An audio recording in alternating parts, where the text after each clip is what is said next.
سلام كم يتخونوا زخبركم تعذبتنا نهلو معلت حيزنا لكم زغربنا زيناتاتنا باخم نبلو سناي مكتال كون لكم يمنام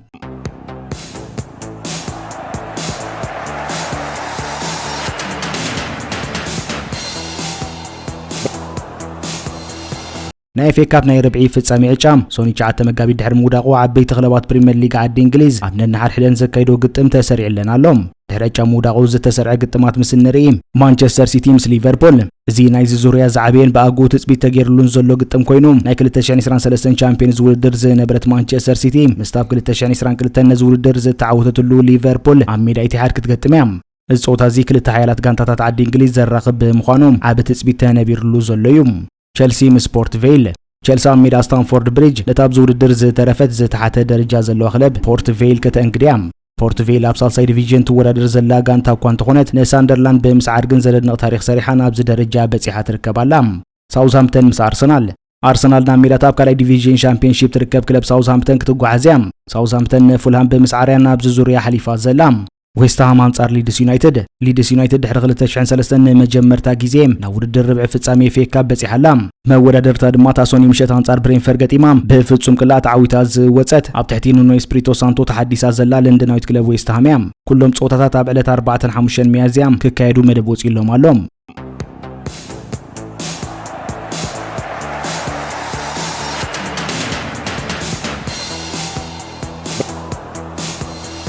ናይ ማንቸስተር ሲቲ አከፋፋል ሮድሪ ድሕርቲ ምስ ቶተንሃም ሆትስፐርስ ገበርዎ ጾታ ኣብ ልዕሊ ዲያኖ ብዝሃቦ ተሪሪቶም ካብ ናይ ጾታ መቕጻዕቲ ከም ዝድሓነ ተፈሪጡ እንተኾነ ግን ብሰንክቲ ዝተዛረቡ ቃላት ከቢድ ናይ ገንዘብ መቕጻዕቲ ተወሲኑዎሎም ሮድሪ ዲያኖ ማንቸስተር ሲቲ ክትዕወት ኣይድልዮም ዝብል ትሕዝቶ ዘለዎ ቃላት ብምዝራቡ 80,000 ፓውንድ ክኸፍል ተወሲኑዎሎም እቲ መቕጻዕቲ መጀመርያ 120,000 ፓውንድ እኳ እንተነበረ ሮድሪ ጉድለቱ ብምእማኑ ግን ናብ 80,000 ፓውንድ ከም ዝጎድለሉ ተገይሩሎም ነቲ ጉዳይ ዝረኣየ ነፃ ኮሚሽን እቲ ሮድሪ ዝተዛረቦን ሓደ ተጻዋታይ ካብ ጾታ መጋዝ ዝኽእል ደረጃ ከም ዘይበጽሐ ክገልጽ ኮሎም ብተወሳኺ ባዕሉት ማሕበር ኤፍኤውን እቲ ተጻዋታይ ክእገድ ሕቶ ስለዘይቅረበ ሮድሪ ኣብ ዝቕጽሉ ጾታታት ክሳተፍ ተፈቒድሉ ምህላው ፍሊጦም ወዲ 29 ዓመት ሮድሪ ብወገኑ ድሕርቲ ብስምዒት ዝተዛረቦ ዘረባ ዝተጠቀም ኩሎም ቃላት ብልክዕ ኣይተመርጹን ዲያኖ ኣብ ትሕቲ ከቢድ ጽቕጢ ኮይኖም ንዝሰርሕዎ ከቢድ ስራሕ ኣብ ክብርለኒ ብምባል እቲ ዘረባ ብሰንኪ ናይቲ ጾታ ውፅኢት ዝመጸ ናይ ጊዜያዊ ብስጭት ስምዒት ምዃኑ ብምሕባር ይቕሬ ተሓቲቱ ነይሩ ሮድሪ ካብ ከቢድ ናይ ብርክ መጉዳእቲ ተመሊሱ ኣብ ዛ ወቕቲ 24 ጾታታት አካይዱሎም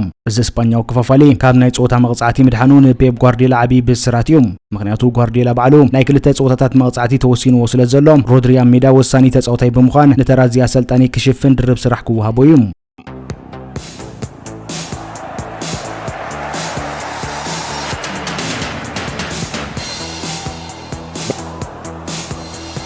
ሚካ ሪቻርድስ አርሰናል ኣብዛ ወቅት እዚኦም ዋንጫ ቻምፒየንስ ሊግ ንምዕታር ካብ ኩለን ጋንታታት ዝበለጸ ዕድል ከም ዘለዋ ገሊጾም ከም ሪቶ ሪቻርድስ እቲ ውድድር ካብ ፕሪሚየር ሊግ ንላዕሊ ንአርሰናል ዝያዳ ከም ዝምእማ ክሕብር እውን ተሰሚዑ ሪቻርድስ ንዘሬስቲዝ ፉትቦል ኣብ ዝሃቦ ቃል ኣብ ፕሪሚየር ሊግ መብዛሕተን ጋንታታት ዓሚቐን ብምክልኻል ንአርሰናል የሸግራየን ኣብ ቻምፒየንስ ሊግ ግን ጸወታታት ዝያዳ ክፉታት ስለዝኾኑን ጋንታታት ንምጥቃዕ ስለዝወፃን እዚ ድማ ናይ አርሰናል ናይ መጥቃዕቲ ቅዲ ምቹእ ይገብሮም አርሰናል ኣብ ዝቕጽል ዙርያ ምስ ባየር ሌቨርኩሰን ክትገጥም እያ ካብዝን ተሓሊፋ ድማ ኣብ ርብዕ ፍጻሜ ምስ ቦዶ ግሊምት ወይ ስፖርቲንግ ሊዝበን ክበጽሓም ፍርቂ ፍጻሜ ካብ ባርሴሎና ኒውካስል ቶተንሃም ወይ ድማ አትሌቲኮ ማድሪድ ምስ ዝተዓወተት ክለብ ክትራኸብ እያ ስለዚ ድማ አርሰናል ክሳብ ፍጻሜ ኣብ ዘሎ ጉዕዞ ነተን ኣብ ውድድር ሓያላት ዝበሃላ ክለባት ሪያል ማድሪድን ባየር ሙኒክን ኣይክትረኽበን እያ እዚ ድማ ዓቢ ዕድል ነዚ ክለብ ከም ዝኾነ ይግለጽ አርሰናል ኣብ ዝዋን ኣብ 4 ውድድራት ትሳተፍ ዘላ ኮይና ዋንጫ ፕሪሚየር ሊግ ንምዕታር እውን ኣዝያ ተቃሪባ ትርከብ ሚኬል አርቴታ ነዚ ናይ ቻምፒየንስ ሊግ ዕድል ተጠቂሙ ዋንጫ ናብ ለንደን ተምጽኡ ስሙ ኣብ ታሪኽ ክለብ ወርቂ ከም ዝጽሓፍ ክገብር እዩ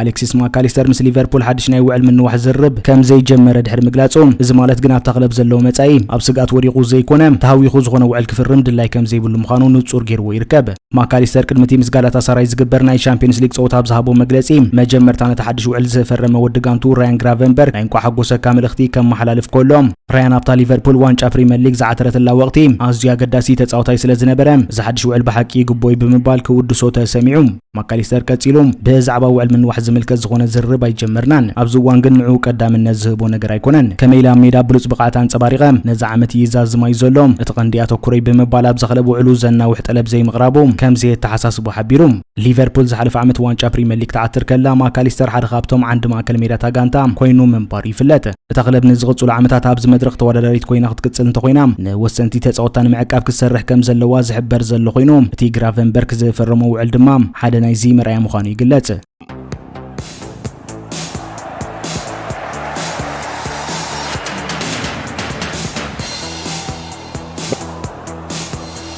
ፓትሪስ ኤቭራ በዛዕባ ማንቸስተር ዩናይትድ ዘሎም መን በቋሚ ነዘኽለብ የሰልጥና ዝብል ክትዕ ታናይ ቅድም ክለቡ ነታ ፓሪስ ሴን ጀርመን ዘደንቕ ስራሕ ዝሰርሕ ዘሎ ስፓኛው ሰልጣኒ ሉዊስ ኤንሪኬ ንምምጻ ክትጽዕር ከም ዘለዋ ገሊጹ ኤቭራ ንስተይ ካብ ዝሃቦ ቃል ሉዊስ ኤንሪኬ ማንቸስተር ዩናይትድ ናይ ሕልሚ አሰልጣኒ ክኸውን ከም ዝኽእል ገሊጹ ኤንሪኬ ንፒኤስጂ ብዘይ ሜሲ ምባፔ ወይ ድማ ኔይማር ናይ ቻምፒየንስ ሊግ ዋንጫ ክዕትራ ምኻሉ ዘደንቕ ስራሕ ምስርሑ ዝሓበረ ኤቭራ ተጻወትን ዩናይትድ ክጻወቱ እንተኮይኖም ጠንኪሮም ክሰርሑን ብዙሕ ክጎይን ኣለዎም ኤንሪኬ ድማ ነዚ ከማሎ ይኽእል ብምባል ብታክቲካዊ ብቕዓት እውን ነዘኽለብ ካብዚ ዘላቶ ከተንሳኣ ከም ዝኽእል ገሊጹ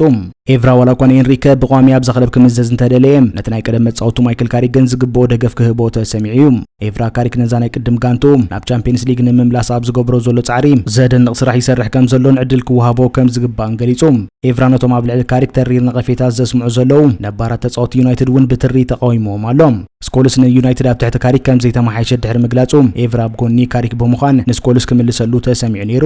ኤቭራ መግለጺ ስኮልስ ተጻዋታይ ኣብ ዝነበረሉ ግዜ ኣዝዩ ስቕታ ዝፈቱ ተጻዋታይ ነይሩ ሕጂ ግን ኣብ ሚድያ ኮይኑ ቦምባታት ይደርቢ ኣሎ ብምባል እዚ ናይ ቅድም መጻወቱ ነዘኽለብ ዘርብሕ ርእይቶ ክህብ ተማሕጺኑ እዚ ፈረንሳዊ ናይ ጸጋም ተኸላኻሊ ነበር ንጋሪ ኔቭልን ሮይ ኪንን እውን በቲ ኣብ ልዕሊ ካሪክ ዝህብዎ ዘለዎ ኣሉታዊ ርእይቶ ክድግፎም ኣይተሰምዐን ኤቭራ ነዞም ክልተ ተንተንቲ ክገልጾም ከሎም እዞም ሰባት እዚኦም ከም ተጻወቲ ብሉጻት እዮም ከም ኣሰልጠንቲ ግን ዝረብሕ ስራሕ ይሰርሑን ጋሪ ኔቭል ኣብ ቫሌንሺያ ዝገበሩ ነገር ኩሉ ዝዝከሪ ብምባል ናይ ባዕላቶም ስራሕ ከይረኣዩ ንካሪክ ነቕፉ ከም ዘይግባእ ገሊጹ ኤቭራ ዞም ተንተንቲ ኣብ ቲቪ ኮይኖም ኣወንታዊን ክኾኑ ከም ዘይክእሉን ነዚ ድማ ከም ዝርዳኣሎምን ብምሕባር ብዛዕባ ናይ ሓደ ኣሰልጣኒ ናይ መጻእ ስራሕ ክዛረቡ ከለዉ ግን ጥንቃቐ ክገብሩ ከም ዘለዎም ገሊጹ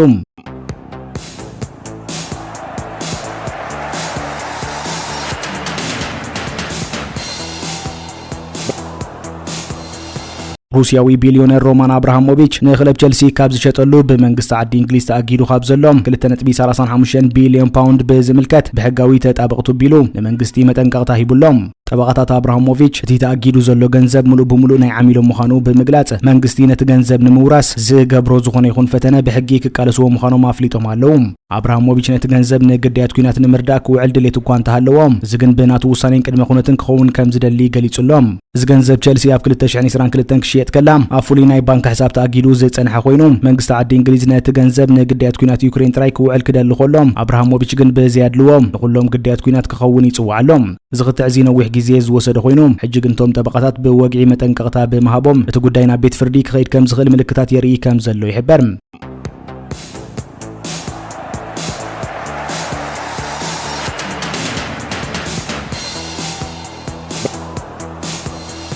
ፋብሪዚዮ ሮማኖ ከም ዝሓበሮ ኔይማር ቅድሚ ዋንጫ ዓለም 2026 ምክያዱ ኣብ ናይ መወዳእታ ክልተ ናይ ምሕዝነት ጸወታታት ኣብ ናይ ብራዚል መባእታዊት ጋንታ ተኻቲቱ ከም ዘሎ ሓቢሮም ኔይማር ካብትን ነዊሕ ግዜ ካብ ሜዳ ርሒቕዎ ዝነበረ መጉዳእቲ ተመሊሱ ምስ ሃገራዊት ጋንቱ ክጽንበር ምኽኣሉ ንመጥቃዕቲ ብራዚል ዓባ ሓይሊ ክኾነ እዩ እዘን ክልተ ናይ ምሕዝነት ጸወታታት ኣሰልጣኒ ብራዚል ኢጣልያዊ ካርሎ አንቸሎቲ ነቶም ናብ ዋንጫ ዓለም ዝወስዶም ተጻወቲ ንምምራጽ ዝጥቀመለን ናይ መወዳእታ ፈተነታት ክኾነን ኔይማር ኣብ ሜዳ ዘሎ ክእለት ጥራይ ዘይኮነ ከም መርሕን ተምሳሊትን መንእስያት ተጻወቲ ብራዚል ዘለዎ ጽልዋ ኣዝዩ ልዑል እዩ ብራዚል ሓንቲ ካብተን ዋንጫ ዓለም ንምዕታር ዓቢ ግምት ዝወሃበን ሃገራት ምዃና ዝፍለጥ ኮይኑ ምምላስ ኔይማር ድማ ነታ መበል ሻድሸይቲ ዋንጫ ናይ ምምጻእ ሕልሞም ዝያዳ ዘበርኾ ኸውን ከም ዝኽእል ይግመት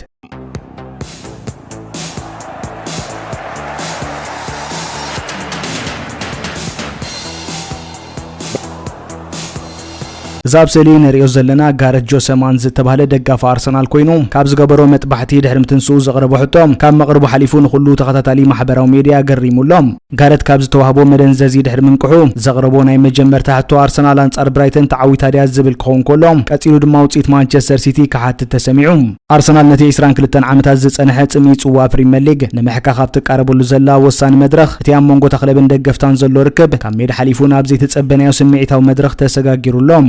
ዝኸበርኩም ተዓዘብትና ሎም ዝበልናዮም ዜናታት ነዚ ይመስሉ ኣብ ቀጻሊ ብተመሳሳሊ መደባት ክሳብ ንራኸብ ሰላም ጥዕናን ንኹልናም